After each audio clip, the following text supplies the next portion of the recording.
Çay liginle. Gelin çaya la satına. He? Çay diye. He bu. Ondan şart masaya taşına ne olanlar. Olay matla tüstüğümüzde kaltın zuğunda belli bir devam. Ha ondan kalkandan pul soradın mı? O zordan 2 milyon civar koştum. Böyle 2 milyon demesene. Men eşiyorum atarsın. Ya eşin ötmeyin. Eşin öyle. Çöğüyle rastlanan sen kuyduğun ayıca.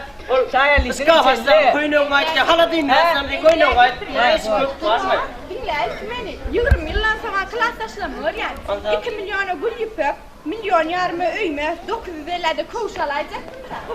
Var mı? Ay stranta. Vay bollin tek solar var eversin. Bana pullime. Şan çadamır koyup koy. Bıyığım mesela onu yılın etken da ne etken ay? Bana pullime bar eceme sonra. Bar çaya kelle eceme sonra. Bana pullime. Vay boğulan da şeyden.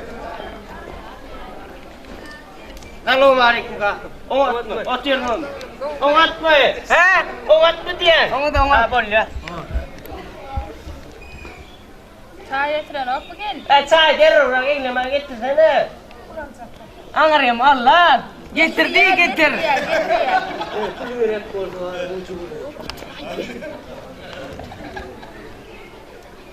Hava bel. Umut da bu gelin sama. Hava.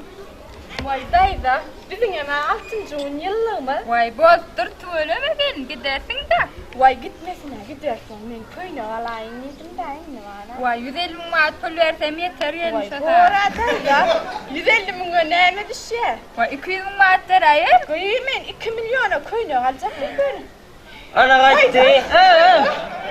Yok rahat olun. Rahat olun. Antam. Ben 2 böyle. milyona köyüne alacak diye gelin. He? 2 milyona gelin köyüne alacak diye yıllığa. Ana ama köyüne o. Köyüne gelin diye yıllık da tede. Durun ha.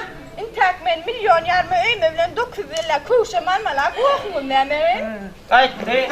O ne? Var mı nizlet gel. Köyüne o.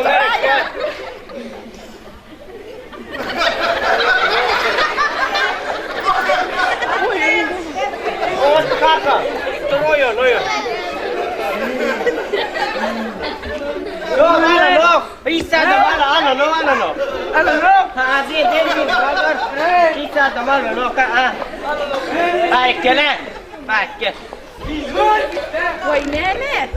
Koynuk diye verdin yeni iki cırap var. Ağay sen benden gatıyorum. Yıllarda gidiyorsun o.